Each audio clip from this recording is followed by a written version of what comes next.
Bienvenue sur le podcast Vis ta meilleure vie, le podcast des gens qui ne rentrent pas dans les cases et décident de sortir des sentiers battus pour vivre leur version de leur meilleure vie sans compromis.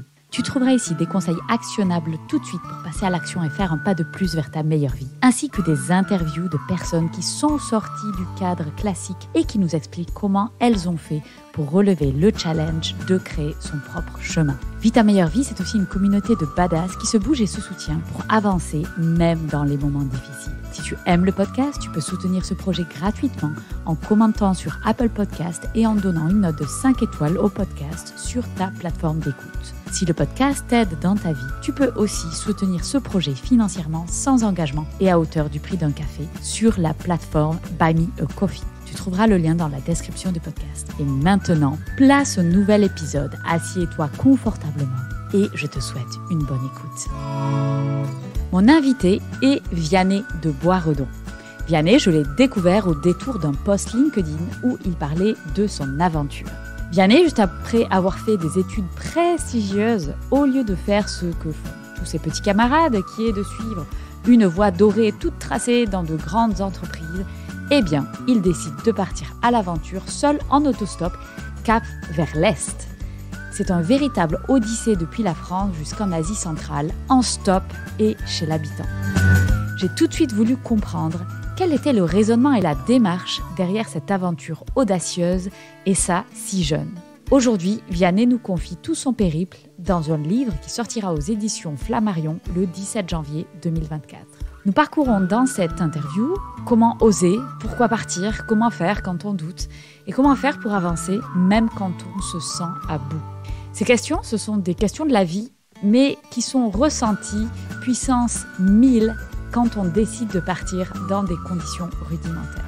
Vous pouvez retrouver Vianney pour suivre ses aventures et la sortie de son livre sur LinkedIn ou sur Instagram. Je vais également vous laisser les liens pour que vous puissiez visualiser tout le chemin que Vianney a parcouru sur une carte pendant son périple, ainsi que le lien pour s'inscrire aux listes de diffusion pour être tenu informé de la sortie de son livre. Et je vous souhaite une excellente écoute.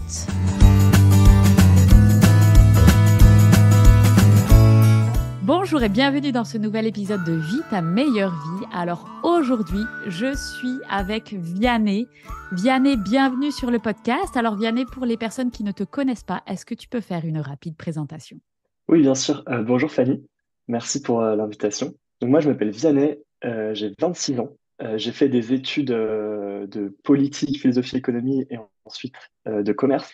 Et après mes études, je suis parti à l'aventure pendant 4 mois de France jusqu'en Asie centrale en autostop et en dormant chez l'habitant. Et donc aujourd'hui, j'essaye voilà, j'ai écrit sur cette aventure et voilà, j'aimerais la partager parce que j'ai vécu des très belles choses et je pense qu'il y a des choses à dire dessus. Ok, eh ben écoute, magnifique. Mais alors moi, je trouve ça génial. C'est-à-dire que tu as fait des hautes études, des études de commerce. Et toi, à la fin de tes études, la première chose que tu fais, c'est quoi? C'est partir. Alors, il va falloir que tu nous expliques un petit peu la logique que tu as eue derrière ou le besoin qui s'est manifesté. Alors, avant de rentrer dans ce détail-là, donc là, tu nous as un petit peu présenté ton parcours rapidement en termes d'études. Mais du coup, est-ce que tu peux nous expliquer si tu avais cette fibre aventurière quand tu étais enfant? Écoute, c'est une bonne question. C'est vrai qu'en fait, c'est pas forcément le parcours classique de partir à la fin des études. Voilà, la plupart de mes camarades, ils ont directement enchaîné avec un CDI. J'ai un peu bifurqué, on va dire. Et cette fibre, je pense que je l'ai pas forcément eue tout de suite, mais je l'ai développée au fil des expériences. Et donc, j'ai eu plusieurs expériences marquantes quand j'étais adolescent. Ok, Donc, je suis parti avec ma grande sœur qui m'avait emmené. On avait construit un radeau et on avait descendu la Loire pendant 4 jours quand j'avais excellent. 13-14 ans. Ça, c'était un peu Ok, une première expérience hyper positive qui m'a un peu donné ce goût de l'aventure. Et après, voilà, j'ai aussi fait différentes autres aventures. Une pendant une année de césure, où justement en plein Covid, où j'ai eu des stages annulés, des échanges annulés, et donc j'ai eu un peu de temps libre. Et donc là, je suis parti traverser l'Atlantique à la voile. Donc ça, waouh. ça a aussi été une sacrée aventure. Et donc voilà, donc c'est à la fin de mes études, je me suis dit, allez, je me permets d'en faire une petite dernière avant de commencer dans la vie. Ok, d'accord. Donc toi, tu t'es dit, là, j'ai pas de responsabilité, j'ai le temps. Donc, je pars. Et alors, qu'est-ce qui fait que tu te dis, parce que c'était quand même une expérience assez particulière, hein, tu es parti à l'aventure en autostop et en dormant chez l'habitant. Alors, est-ce que tu peux nous expliquer un peu le parcours, c'est-à-dire le chemin que tu as Mm. fait et pourquoi tu voulais le faire en autostop et en Mhm. dormant chez l'habitant? Parce que bon, c'est quand même se dire que tu vois, c'est choisir pas mal de galères, j'imagine. Ah oui, c'est totalement ça. En fait, en fait, je voulais que ce soit un voyage un peu différent, qu'il y ait une dimension un peu plus profonde au voyage, qui soit pas voilà juste. Évidemment, c'est important de vivre sa meilleure vie, de profiter, etc. Mais je voulais qu'il y ait aussi une dimension de rencontre. Et donc en fait, je me suis dit, ok, c'est quoi la meilleure manière de rencontrer les gens? Donc j'ai réfléchi à plein de moyens de parcourir du coup des distances. Donc j'ai la marche, le vélo, le train. Et en fait, finalement, je me suis dit, mais en fait, celui où je vais être obligé de sortir de ma zone de confort, obligé de rencontrer des gens, enfin, c'est l'autostop. L'autostop, c'est une Et- énorme sortie de ma zone de confort pour quelqu'un comme moi qui est introverti. Et je me suis aussi dit, allez, je me rajoute un deuxième défi parce que voilà, il faut vraiment que je sorte de ma zone de confort et je veux vraiment que ce soit un voyage éprouvant, mais dans le bon sens du terme. Et donc, je me suis lancé aussi le défi de dormir chez l'habitant tous les soirs. Donc, pas d'auberge, pas d'hôtel, rien de tout ça. Voilà, j'avais évidemment une tente pour les soirs où soit j'étais trop éloigné d'une ville ou que je trouvais pas. Mais voilà, globalement, sur 80 jours, j'ai dormi une nuit sur deux chez l'habitant, plus d'une nuit sur deux Waouh. chez l'habitant, et le reste du temps dehors. Et en plus, tu es parti. Alors, est-ce que tu peux nous expliquer un petit peu plus le trajet que tu as fait? T'es pas allé dans des pays très chauds où c'est confortable de dormir dehors, je pense, hein. Donc, est-ce que Oui, tu peux bah, nous dire ce trajet-là que tu as fait? ouais, bien sûr. Bah, en fait, déjà, il y avait la contrainte du timing, parce que moi, j'ai terminé une alternance en septembre. Ah, Donc, en fait, je suis parti en septembre, donc au ouais, début de l'automne, en fait, ouais. en allant vers l'Est, donc vers les pays de l'ex-URSS, donc les pays Mhm. en span, Kazakhstan, Ouzbékistan, Tadjikistan, Kirghizistan, etc. Donc, en fait, je suis parti, bon, c'était assez chouette. En septembre, il fait encore un peu chaud en Europe, il y a du soleil, etc. Et puis, au fur et à mesure du voyage, je commençais à comprendre à quelle sauce j'allais être mangé. Et donc, et donc j'avais quand même un peu préparé le coup. J'avais investi dans un sac de couchage extrêmement chaud, moins 12 degrés, un tapis de sol isolant. Voilà, je m'étais aussi couvert. J'étais parti sans rien, mais au fur et à mesure, je me suis couvert. Et Mhm. donc, en fait, voilà, ça m'a aussi appris la galère dans la température, le froid. Ouais. J'ai aussi, je pense que mon rapport aux saisons a évolué aussi. Ok. Euh, et donc j'ai un peu appris à apprécier ce froid que je redoutais beaucoup avant de partir. Et du coup, si tu n'aimais pas le froid à la base, pourquoi tu es parti vers l'Est? Bah, toujours la même chose, sortir de ma zone de confort. Ok. Et en fait, je voulais pas prendre l'avion aussi. Donc, je me suis dit, voilà, il faut que je parte de France. Et c'est vrai que du coup, moi, j'étais assez fasciné par tous ces pays qu'on connaît très très mal, Mhm. tous ces pays d'ex-URSS, dont on entend presque jamais parler, on sait pas trop ce qui se passe là-bas. Et moi, j'ai envie de voir de mes propres yeux. Et ce qui me fascinait aussi, c'était toute cette nature, donc ces steppes, ces magnifiques montagnes, ces déserts. Voilà, je pense que j'étais attiré par l'immensité des grands espaces, et donc c'est ça qui je pense, me faisait vibrer dans ce projet. Et quelle rencontre t'a le plus marqué alors puisque tu partais pour rencontrer des gens. Oui, Finalement, c'était ça vraiment le driver le plus fort. oui, exactement. Alors du coup, des rencontres, il y en a eu beaucoup parce que je suis monté dans plus de 300 voitures. Waouh.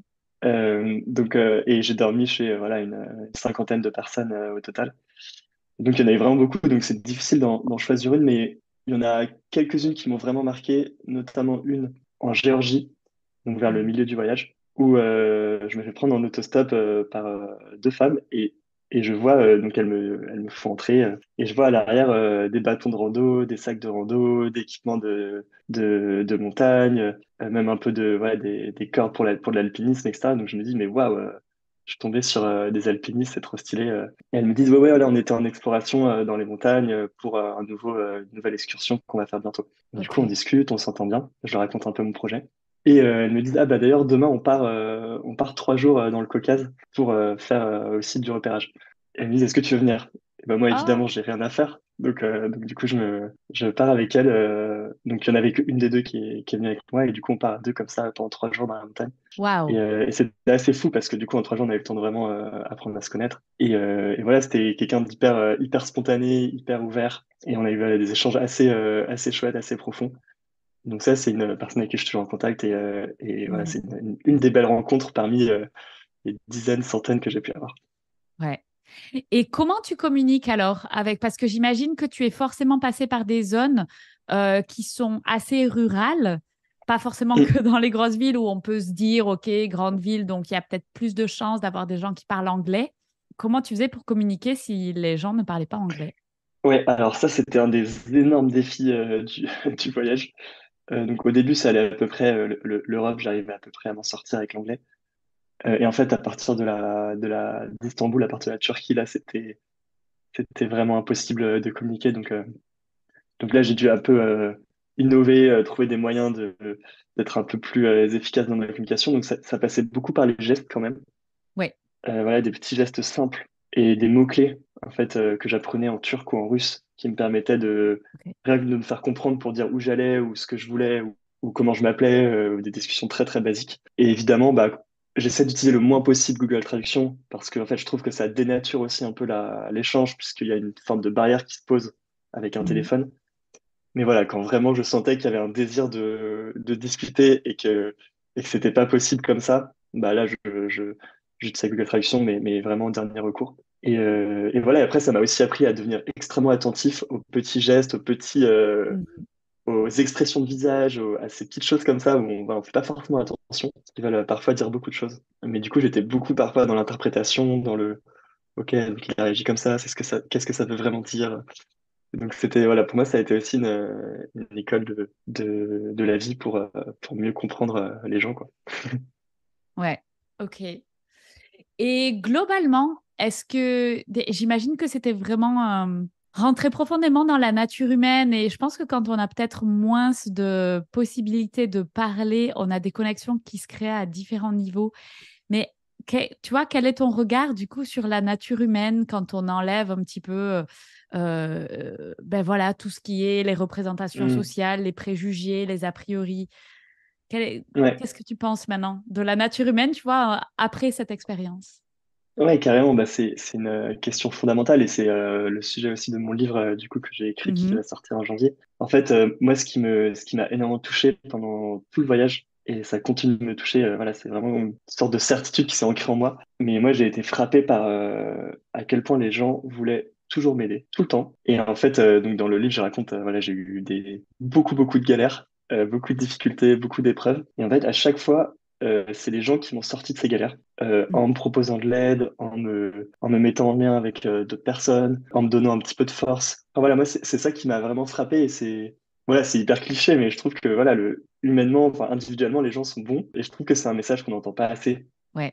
qu'il faut mettre en avant. Et donc voilà, moi, c'est ça, c'est avec ça que je repars. Et voilà, il y a aussi beaucoup de peur, mais je pense pas que ce soit, voilà, les gens ont peur de l'autre de manière générale. Et donc ça aussi, c'est quelque chose qu'on peut apprendre à peut-être désamorcer chacun individuellement de notre côté pour être plus ouvert.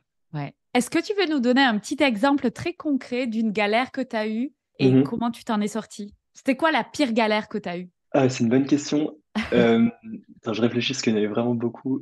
Tu peux en donner plusieurs si jamais. Oui. Alors, il y en a eu une des plus grosses galères du voyage, ça a été d'être bloqué par les autorités turques Ok. à la frontière avec la Géorgie, où en fait j'ai voulu passer en Géorgie et j'ai réalisé qu'ils avaient pas tamponné mon passeport quand je suis arrivé en Turquie. Et donc, en Ok. fait, j'étais illégal dans le pays. Et donc, ils Ok. voulaient pas me laisser passer. Et, euh, et en fait, là, de nulle part, un Turc, mais qui était, enfin, un belgo-turc, parce qu'il est devenu belge entre-temps aussi, qui parlait Ok. français du coup et arrivé mais de nulle part sur un petit poste frontière dans les montagnes à côté de l'Arménie et il commence à voilà à me demander voilà quel est mon problème, comment est-ce qu'il peut m'aider et voilà pendant 2 heures on négocie avec les policiers pour me laisser passer et c'est en partie grâce à lui que voilà j'ai réussi à négocier et à passer Ok. mais en fait voilà j'étais incapable de communiquer les policiers me faisaient pas confiance, ils pensaient que je Mhm. mentais. Ouais. Donc voilà, c'était hyper compliqué et ce gars-là est venu et a un peu adouci les relations, fluidifié l'échange, a permis que ça se fasse. Et donc, je suis Ouais, passé du coup de l'autre côté, mais voilà, j'étais hyper soulagé parce que pour moi, si je passais pas, c'était la fin du voyage, il fallait que ouais. je rentre de l'autre côté. Et donc ça a été un vrai soulagement et un beau geste de la part d'un inconnu voilà, qui avait pas besoin de m'aider particulièrement, mais qui l'a quand même fait. Mhm. Je réfléchis à d'autres exemples. Après, voilà, c'est des exemples tout bêtes il fait nuit, j'ai froid, j'ai nulle part où dormir. Je me balade et je demande à un gars dans un village, est-ce que tu connaîtrais pas quelqu'un qui peut m'aider? Et directement, il va mobiliser tout son réseau, tous ses potes, tous Mhm. ses cousins, ses frères pour me trouver un endroit où dormir. Et voilà, c'est tout bête, mais en fait, ça me touche et il y a quelque chose de beau là-dedans. Ouais. On est dans une période là au niveau mondial où il y a quand même énormément de tensions, il y a des guerres, c'est vraiment la galère. Et tu t'es pas posé la question à un moment donné, bah, tiens, je vais aller dans des pays de l'ex-URSS ou bah, tu vois en ce moment les pays de l'Ouest, tu sais comment on Mhm. dit, les pays de l'Ouest et la Russie notamment, bah, c'est quand même assez compliqué. Est-ce que tu as ressenti ces tensions-là et comment te voyaient les gens, tu vois? Mhm. Parce qu'ils se sont dit, putain, ce mec, en Ouais. fait, c'est un espion. Tu vois, parce que tu peux dire, bon, t'es pas allé en Russie, mais tu vois, t'es dans des pays de l'ex-URSS, notamment en Géorgie où il y a beaucoup de Russes aussi, actuellement. Tu Mhm. vois, c'était quoi le regard qu'on portait sur toi? Oui, alors j'ai quand même fait attention à ne pas passer par des pays qui étaient officiellement en guerre. Donc Ouais. ça, j'ai quand même fait un peu attention. J'ai quand même évité des zones vraiment chaudes. Mais effectivement, en fait, je l'ai ressenti pas du tout dans les rencontres et dans mon quotidien. Donc ça, je le ressentais Mhm. vraiment pas. Limite, voilà, j'étais en mode, ouais, c'est incroyable. On a l'impression que c'est des pays normaux. Enfin voilà, il y a rien de spécial. Les gens sont tout aussi Ouais. accueillants, tout aussi gentils, tout aussi ouverts. Donc je l'ai pas du tout ressenti. J'ai plus ressenti plus dans l'aspect macro géopolitique où parfois je me retrouvais bloqué dans certains pays parce que des frontières fermaient Ouais. ou alors OK. ouais, je pouvais pas aller dans tel pays parce que à cause de la guerre ou à cause des Mhm. tensions où je devais éviter des régions. Donc j'ai plus ressenti dans mon itinéraire, dans ma manière de plus le côté géopolitique macro du voyage. Voilà, notamment par exemple une fois que j'étais en Géorgie, donc évidemment bon, j'étais quand même assez proche de la Russie avec beaucoup de migrants russes qui affluaient Mhm. parce qu'il y avait l'appel à la guerre, à la Mhm. mobilisation dans l'armée. Et du coup, plein de Russes qui allaient en Géorgie pour un peu échapper Mhm. à la mobilisation. Et en fait, là, je me suis retrouvé bloqué puisque j'avais du coup la Russie au nord, pays en guerre, où voilà, c'était impossible d'avoir des visas. L'Azerbaïdjan qui venait de fermer ses frontières officiellement pour le Covid, mais officieusement parce qu'ils ne voulaient pas que les Russes passent Ouais. chez eux. L'Arménie et l'Azerbaïdjan qui étaient en guerre aussi, enfin voilà, qui sont toujours en guerre d'ailleurs, Mhm. plus que jamais. Mais voilà, un conflit qui dure depuis des décennies. Et au sud, j'avais aussi l'Iran qui est Mhm. en pleine situation d'émeute contre le régime islamique. Et en plus, j'étais banni de Turquie parce que voilà, une des conditions pour lesquelles je pouvais passer, c'est que je sois banni de Turquie pendant 2 ans. Et du coup, je pouvais pas Ah, aller en arrière non plus. Donc ouais, je me suis retrouvé ah encerclé ouais, ouf, par OK, que des ouais. pays Vous qui pouvez étaient pas soit aller. déconseillés, soit où je Ouais. pouvais pas aller. Donc là, je me suis reposé la question, bon, qu'est-ce que je fais? Et là, là, je l'ai vraiment ressenti la tension Ouais. politique mais voilà, mais plus dans l'aspect administratif que dans l'aspect humain, on va dire. Et du coup, quand tu étais bloqué en Géorgie, t'as fait quoi? Comment ça s'est débloqué cette situation? Bah, ça a été très compliqué. Voilà, mon objectif, c'était vraiment de tout faire en autostop. Donc, je cherchais par tous les moyens de continuer en autostop. Et en fait, au bout de 2, 3 semaines de recherche, je me suis rendu compte que j'y arriverais pas. Et donc OK, là, j'ai fait une petite exception et du coup, j'ai pris un petit avion qui m'a emmené jusqu'au Kazakhstan, donc de l'autre côté de la OK, mer Caspienne.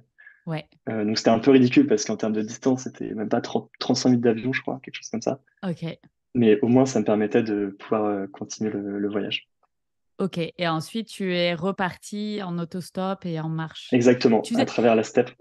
ça ressemblait à quoi une journée? Je sais pas si on peut parler de journée type dans ce genre d'expédition, mais tu vois, juste pour qu'on essaye de s'imaginer vraiment, tu vois, c'est quoi une journée de Vianney quand il part en autostop, quoi? Oui, alors effectivement, c'est difficile de donner une journée type puisqu'effectivement, chaque journée est par définition différente dans ce genre de voyage. Mais voilà, il y avait quand même une sorte de routine qui s'installait dans le sens où quand on dort chez l'habitant, en général, on se réveille très tôt, puisque les gens Mhm. travaillent, donc on doit se réveiller avec eux. Les gens nous chassent très tôt de chez eux, ce qui est normal. Donc en fait, on se retrouve très tôt sur la route. Donc parfois à 7h, 7h30, 8h du matin, on est déjà sur les bords de la route. Et, euh, et donc là, ensuite, on commence à faire du stop. Donc concrètement, c'est juste de l'attente. Ok. Mais et donc ensuite, voilà, première voiture, on est content, on avance un peu. Et voilà, en fait, c'est comme ça jusqu'à la tombée de la nuit. En Ouais. général, les gens proposent d'offrir un café en général sur le bord de la Mhm. route ou même proposent un déjeuner si c'est l'heure du déjeuner. Donc les gens voilà, sont toujours très, enfin, souvent très ouverts et aiment parler. Enfin, la plupart des gens étaient contents de parler. Il y en Mhm. avait certains qui juste mettaient la musique à fond parce qu'on sentait qu'ils n'avaient pas très envie de parler, mais la plupart avaient très envie de parler. Et en fait, vers la tombée de la nuit, là, c'est le moment où il faut commencer à réfléchir. OK, où est-ce que je dors ce soir?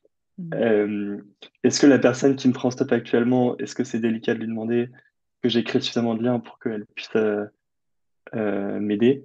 Mhm. En général, je demandais pas frontalement est-ce que je peux dormir chez vous, mais je demandais est-ce que vous connaîtriez pas quelqu'un qui pourrait Ouais. m'héberger? Ou alors est-ce que vous avez un jardin où je pourrais mettre ma tente? Enfin, voilà, j'essaie toujours de détourner un peu la Ouais. question. Et en général, les gens au bout d'un moment se disaient mais non, mais attends, mais en fait, viens chez moi, j'ai de la place, j'ai un canapé, j'ai même un sol. Enfin voilà, et les Mhm. gens finissaient souvent par me proposer, ou alors me disaient, ah ben non, mais j'ai un pote qui pourrait sûrement t'héberger, je vais l'appeler. Mhm. Et donc ça se finissait souvent comme ça. Et donc après, en général, les gens étaient hyper contents de dîner. Donc voilà, souvent un dîner classique avec la Mhm. famille ou avec parfois un peu d'alcool. Et donc ça, c'est une journée un peu bénie parce que voilà, on est trop content d'être dans la rencontre, de pouvoir partager un moment. Et ensuite, dodo et rebelote le lendemain, 7 heures Ouais. du matin sur les routes. Ok. Et j'imagine que tu avais plein de peurs, que ce soit avant et même pendant. Donc, est-ce que tu pourrais nous expliquer quelles étaient tes peurs que tu avais et comment tu les as dépassées ou pas forcément dépassées, mais comment tu as agi malgré ces peurs-là? Mm. Alors des peurs dans ce genre de projet, il y en a plein. Il y en a même avant même de partir, parce que c'est quand même ouais, une décision qui est pas facile à prendre, pas facile à assumer toujours aussi. Je pense que voilà, avant il y avait la peur du regard des autres, de dire ok, Mhm. le gars il vient de faire ses études et il part. Enfin, voilà, qu'est-ce qu'il fait quoi? Il est en train de saccager sa carrière, c'est Ok, complètement débile. ok. Donc Ça là, c'est c'était par plus rapport au regard des autres, par rapport à ton entourage, c'est ça? voilà. Donc ça c'est une Ok. première peur. Qu'on apprend à surmonter au fur et à mesure. Ensuite, effectivement, je pense que toi, tu parles des peurs plus concrètes pendant le voyage. Donc, Alors, par oui exemple, et non, c'est-à-dire que je trouve ça très intéressant que la première peur dont tu parles, c'est la peur du regard des autres, parce que c'est aussi quelque chose dans lequel je veux aller à un moment donné. C'est, ben, du coup, tu vois, c'était quoi la réaction de ton entourage? hmm, la réaction était plutôt bonne. Donc ça, Ok, c'est aussi ça qui m'a encouragé, je pense, et que j'ai ok, une famille qui est hyper encourageante et qui m'a poussé à le faire. Donc ça, c'est quand ok. même déjà trop bien, qui m'a jamais mis le bâton dans les roues. Donc ça m'a quand même bien encouragé. Et après aussi des amis, voilà, qui sont à fond derrière moi. Donc forcément, ça aide aussi. Ouais. Mais voilà, on tombe toujours sur des gens qui vont mettre le doigt sur des choses ou qui vont appuyer là où ça fait mal ou qui vont voilà, donc ça aussi il faut apprendre à le gérer et apprendre à être un peu solide intérieurement pour ne pas que ça mette à bas le projet non plus. Mhm.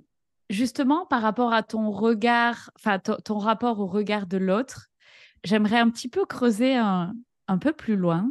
C'est-à-dire que quel est ton rapport avec le regard des autres? Est-ce que, par exemple, tes études, tu les as fait parce que c'était ta passion ou est-ce que tu les as fait par défaut ou est-ce que tu les as fait parce que dans ta famille, on fait des grandes études, tu vois? J'aimerais un petit peu Hmm. creuser pour, tu vois, essayer de comprendre si justement ce regard des autres, c'était quelque chose qui était, tu vois, un gros challenge pour toi. Alors ouais, ça a beaucoup évolué au fil de ma vie. C'est Ouais, pas c'est pas forcément et ça évolue toujours d'ailleurs. Je pense que dans mes choix d'études, j'ai eu la chance de faire des choix qui étaient les miens. ok. Donc, c'est-à-dire à 16 ans, je suis parti un an en Angleterre pour apprendre l'anglais.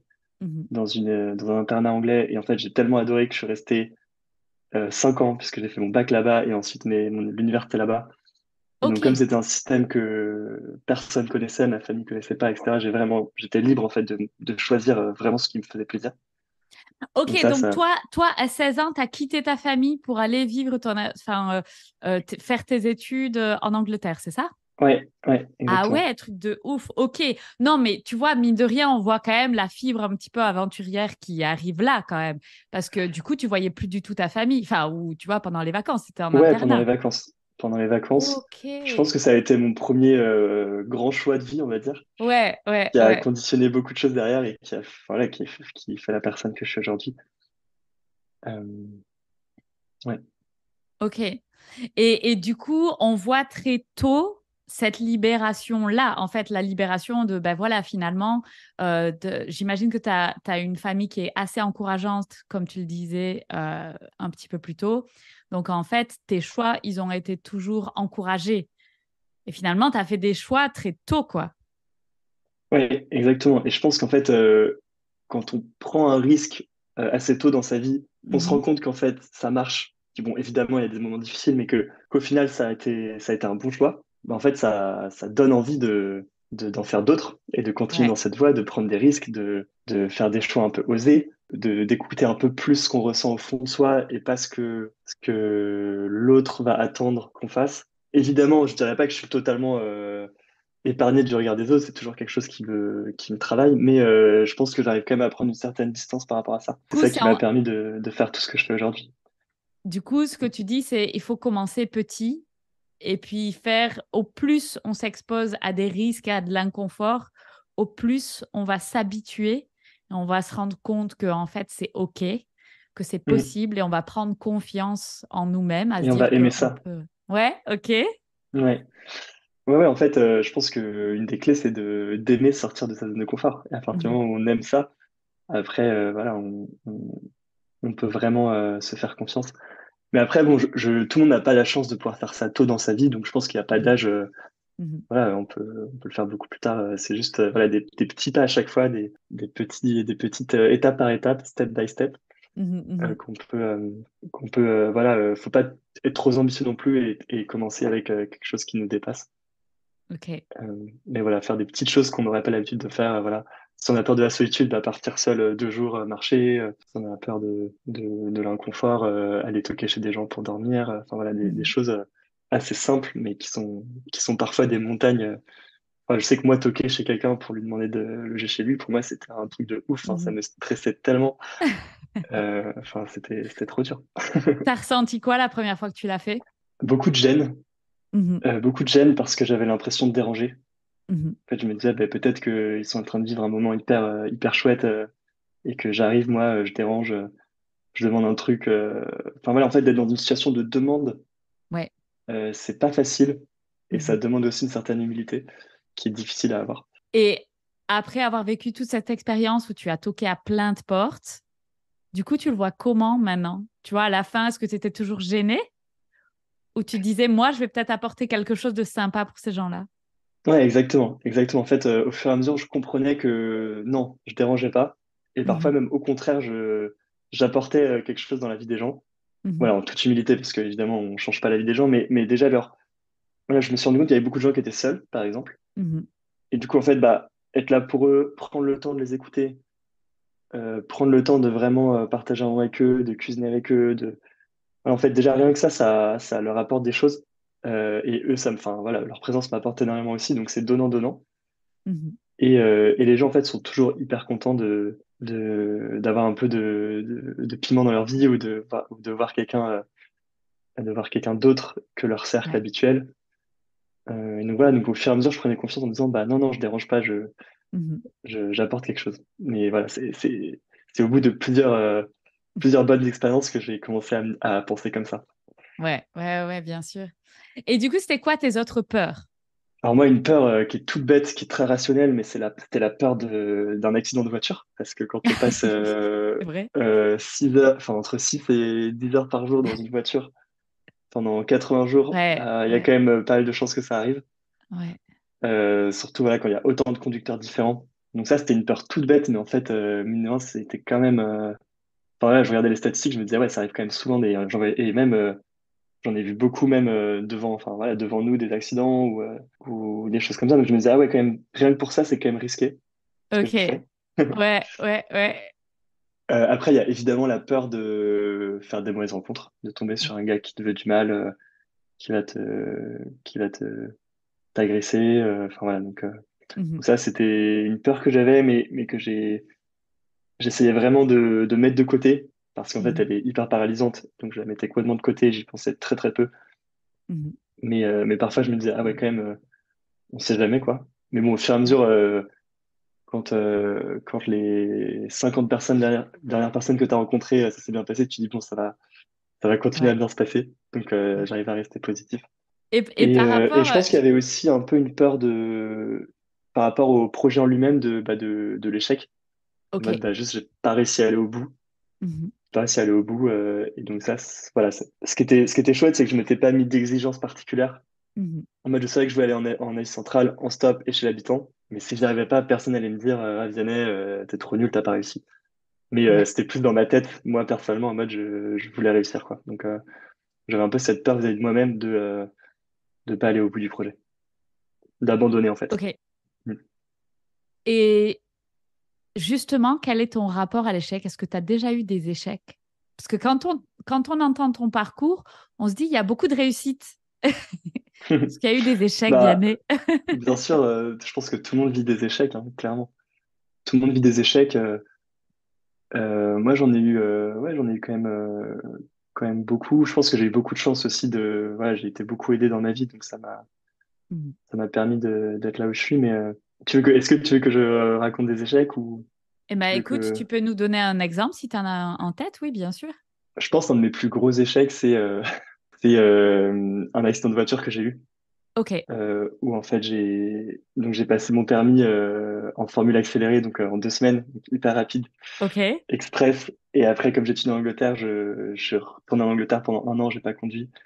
Et la première fois que je reprends la voiture un an après, là, énorme accident de voiture. Enfin, rien de.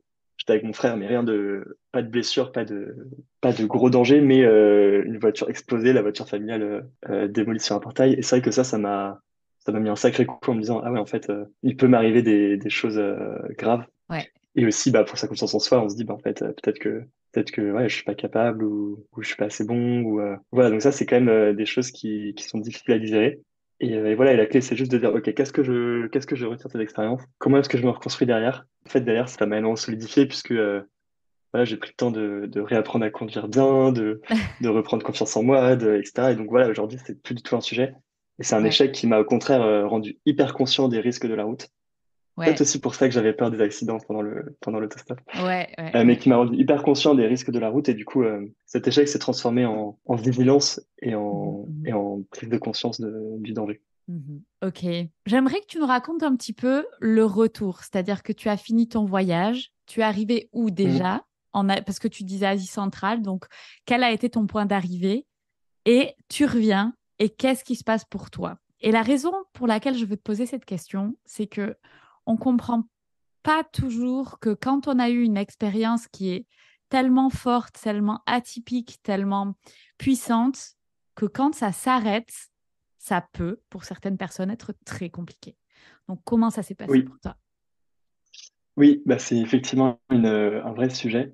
Alors moi, ça s'est bien passé globalement. Mhm. Donc pour le contexte, donc je suis rentré de Bishkek, qui est la capitale du Kirghizistan, Ok, jusqu'à Paris. En fait, au départ, j'avais prévu de rentrer en train, mais finalement, comme j'ai été banni de Turquie, je pouvais plus rentrer en train, donc j'étais un peu déçu, mais voilà, je suis rentré en avion aussi ça m'a ouais, permis de rallonger un peu le voyage aussi. ouais. Donc ça, il y avait un côté chouette à ça.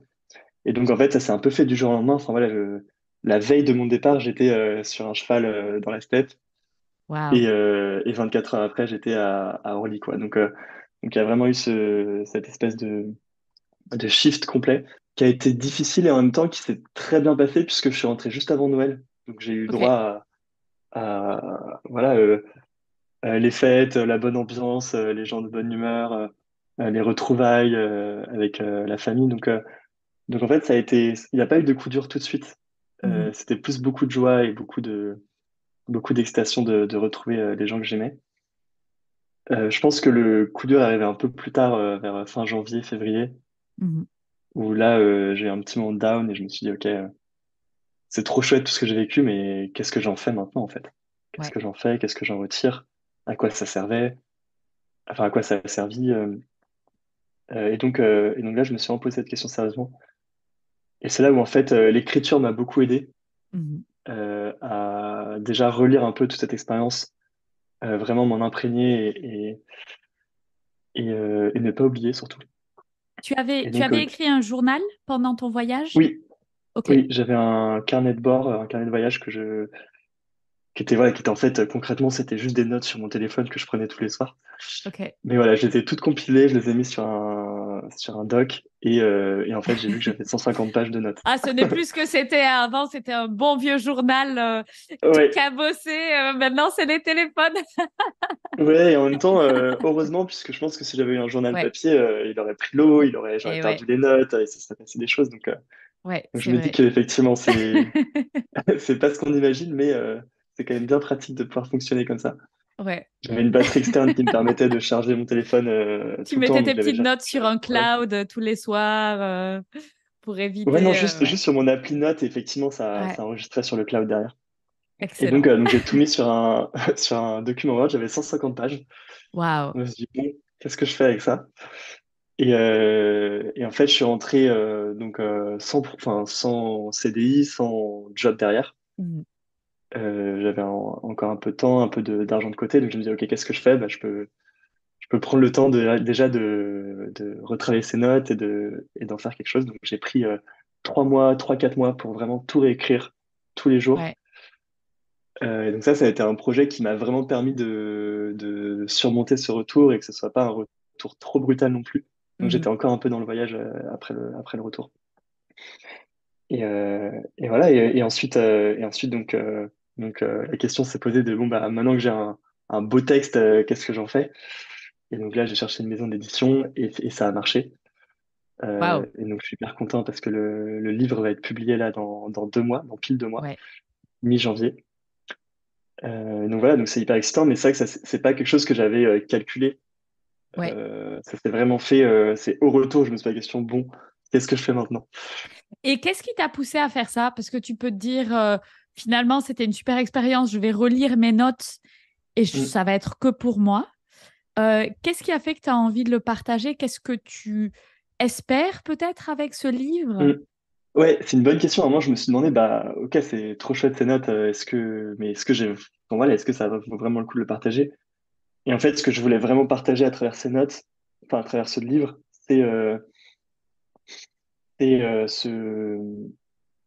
cette, euh, cette beauté des rencontres et de l'humanité que j'ai vécue, qui en fait nous rapproche et aujourd'hui on a besoin de ces messages-là de simplicité, d'amour, Mhm. de beauté et aussi et donc voilà, donc en fait ce voyage ça pour moi il y a vraiment eu un shift ok, on a besoin d'espérance, donc je pense que ce livre pourra apporter un peu d'espérance.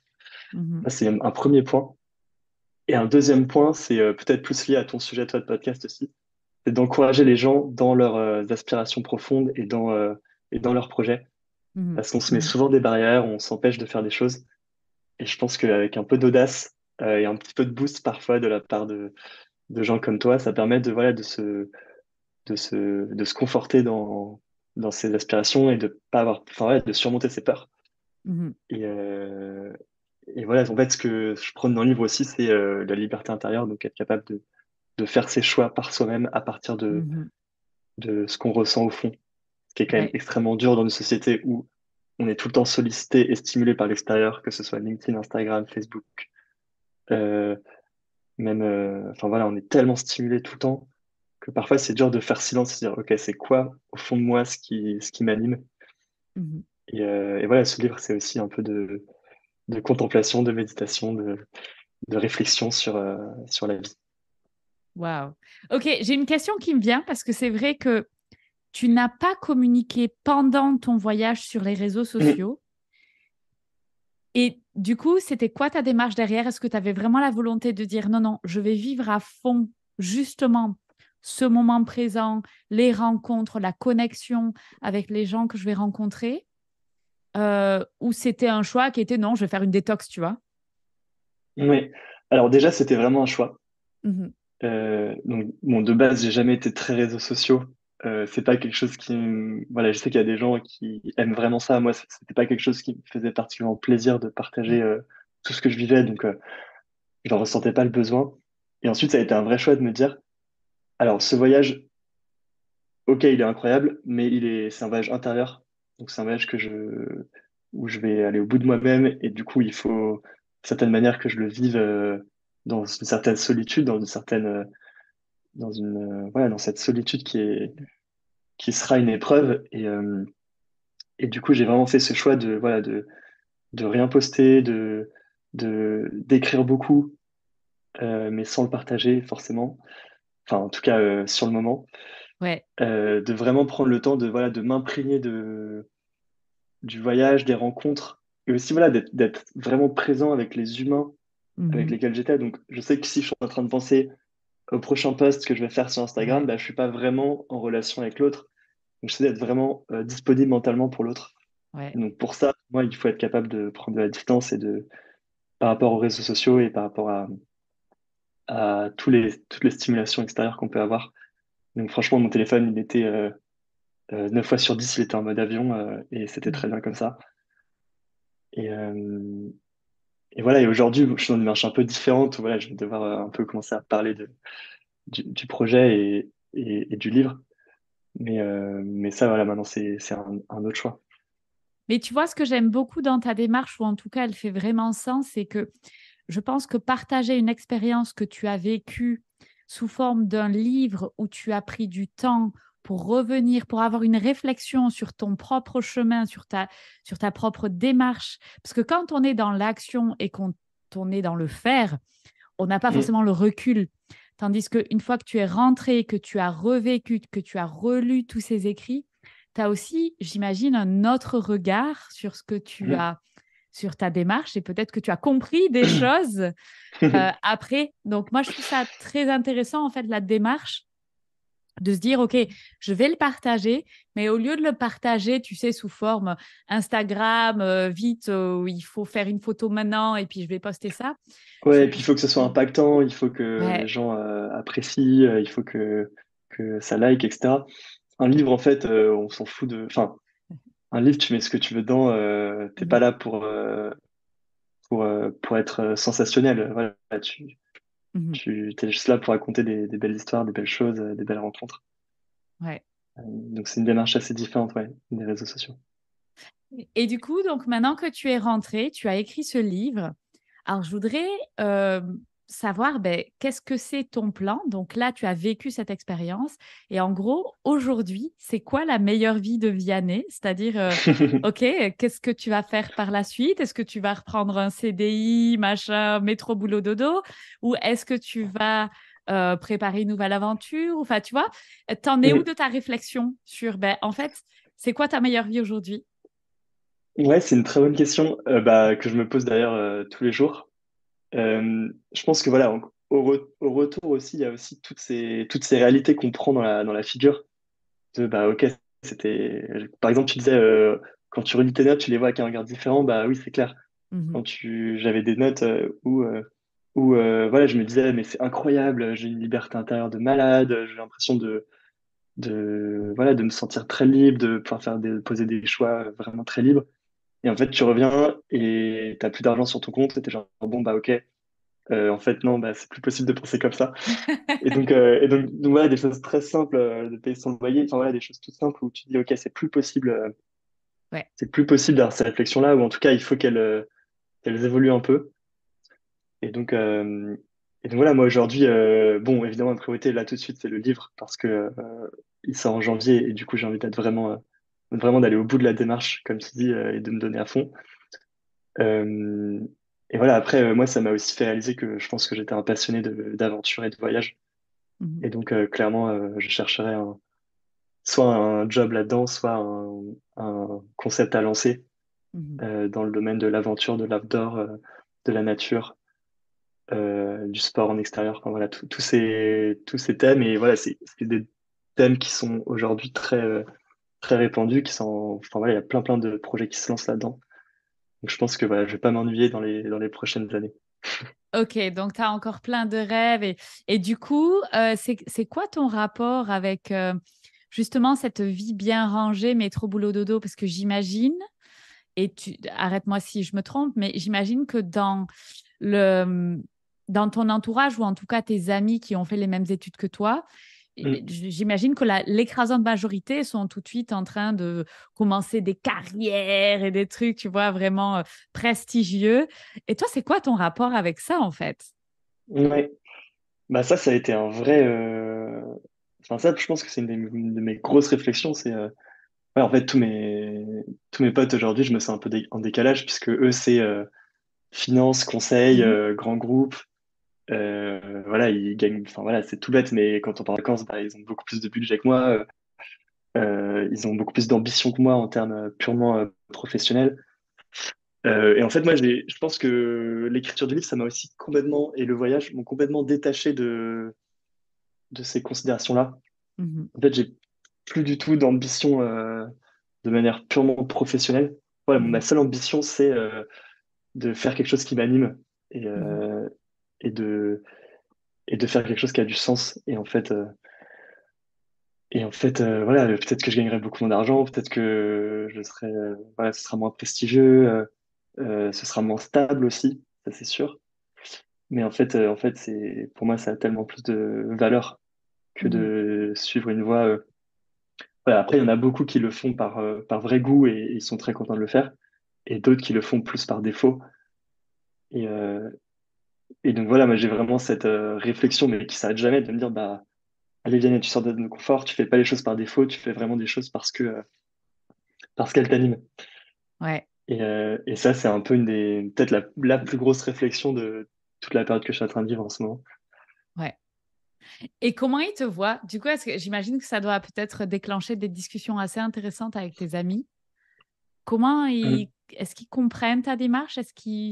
Tu vois, est-ce qu'ils se posent la question? Est-ce que ça déclenche des réflexions sur ce qu'on veut ou la voie dans laquelle on s'engage? Comment ça se passe? Parce que souvent, tu vois, euh, les décalages, donc pour avoir voyagé beaucoup, il y a un moment donné des décalages qui sont quand même assez difficiles à vivre parce qu'à un Mhm. moment donné, tu n'es plus du tout dans le même paradigme où, tu vois, toi, tu veux faire des choses qui ont du sens.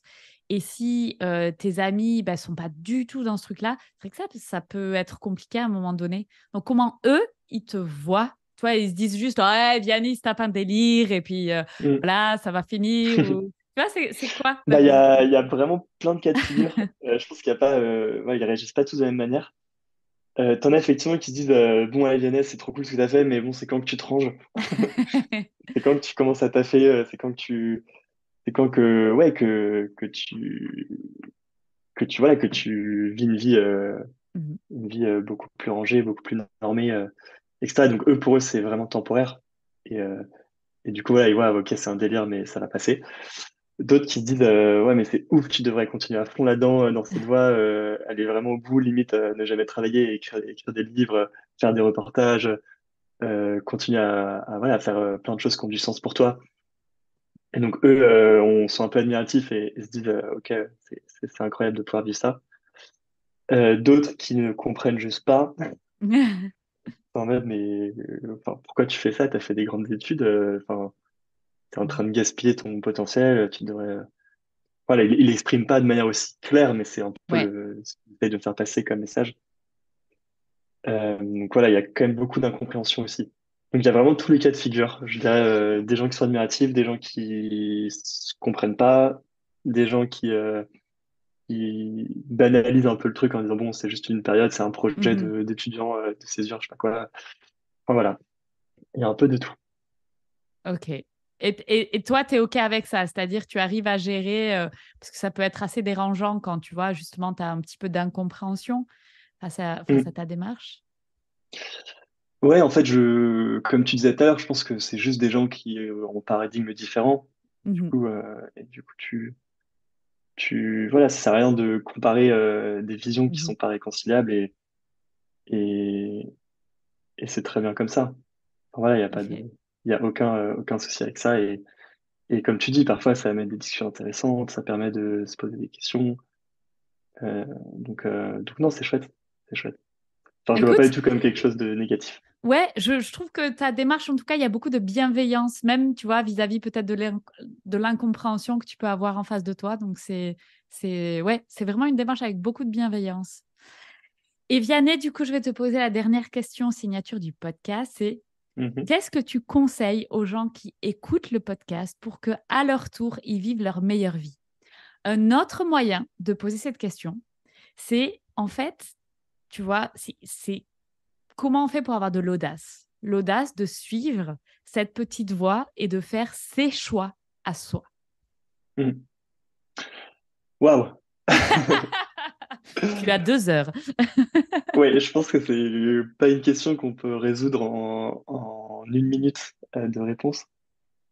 En tout cas, pour moi, là, je vais parler en mon expérience Oui. parce que je peux pas, enfin, ouais, je sais pas comment chacun fonctionne différemment. Moi, ce qui m'a beaucoup aidé, c'est de prendre des temps d'introspection, des temps seuls, Mhm. des temps où je vais vraiment pouvoir faire silence et écouter au fond de moi ce qui se passe. Mhm. Donc, ça peut être à travers la méditation, qui aide quand même beaucoup à se poser et prendre conscience de ce qui se passe dans notre tête aussi. Ça peut aussi être, voilà, moi j'aime beaucoup marcher, contempler des beaux paysages. Et donc ça, c'est quelque chose qui peut aider quand on a des choix à faire, des choix difficiles à faire, bah, ça permet d'être plus conscient de ce qui se passe en nous et autour de nous. Je pense aussi, ouais, ça peut être être vraiment dans l'écoute quand on va discuter avec ses amis ou avec sa famille, Mhm. dans des discussions, de vraiment prendre le temps d'écouter plusieurs points de vue sans que qu'on les prenne comme vérité absolue, mais voilà, juste de confronter plusieurs points de vue. Mhm. Faut ensuite vraiment se poser la question, ok, c'est quoi le mien? Qu'est-ce que je pense vraiment de ça? Et voilà, de se forcer à avoir un avis là-dessus. Et donc voilà, et aussi peut-être dans sa vie professionnelle, on va être à 100% pendant plusieurs mois.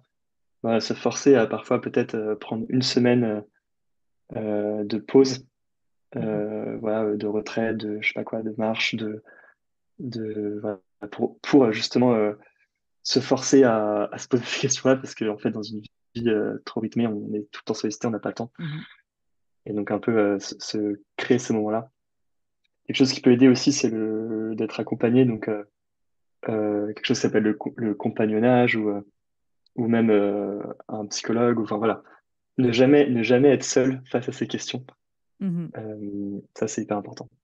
Donc voilà ce que je dirais, mais après, chacun le gère à sa manière et il n'y a pas Bien sûr. il y a pas de vérité. Bien sûr, mais en tout cas, j'aime beaucoup. Je pense que ce que tu dis, c'est essentiel. C'est essentiel de faire de l'introspection. Alors, ça peut paraître être un grand mot comme ça, tu vois, mais en fait, juste, l'introspection, c'est quoi? C'est partir à la découverte de soi. Et il y a plein de moyens de le faire. Je pense que le voyage en est une, parce qu'on est Mm, confronté à soi, à qui on est, et parfois à des facettes de soi euh, auxquelles on ne s'attendait pas et qui sont peut-être pas trop reluisantes.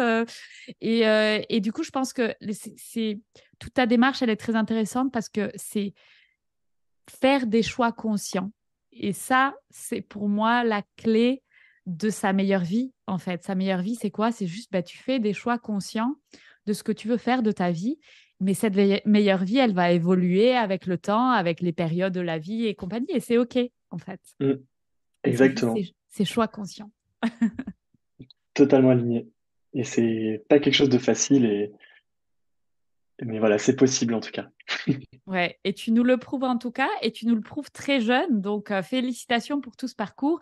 Alors, est-ce que tu peux nous rappeler où est-ce qu'on va pouvoir trouver ton livre et quand est-ce qu'il sort?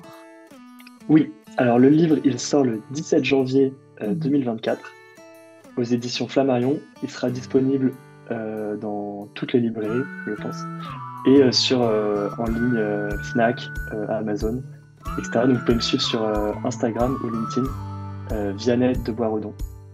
Je pense que Fanny, tu mettras les liens Ouais, dans la description.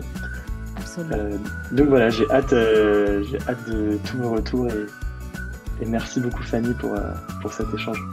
Bah, écoute, merci beaucoup, Vianney. C'était un réel plaisir. À bientôt. À bientôt. Attendez, ne partez pas. Avant que vous éteigniez votre téléphone et que vous retourniez à vos occupations, s'il vous plaît, est-ce que vous pouvez mettre une note de 5 étoiles sur votre plateforme d'écoute? Et si vous avez un iPhone et que vous êtes sur Apple Podcast, est-ce que vous pouvez me laisser un petit commentaire? J'adore lire vos commentaires et en plus, ça donne une grande visibilité au podcast, ce qui est indispensable pour assurer la pérennité de ce podcast.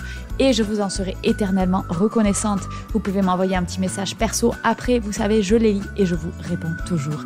Merci à vous. Je sais que vous êtes des gros badass et que vous comprenez.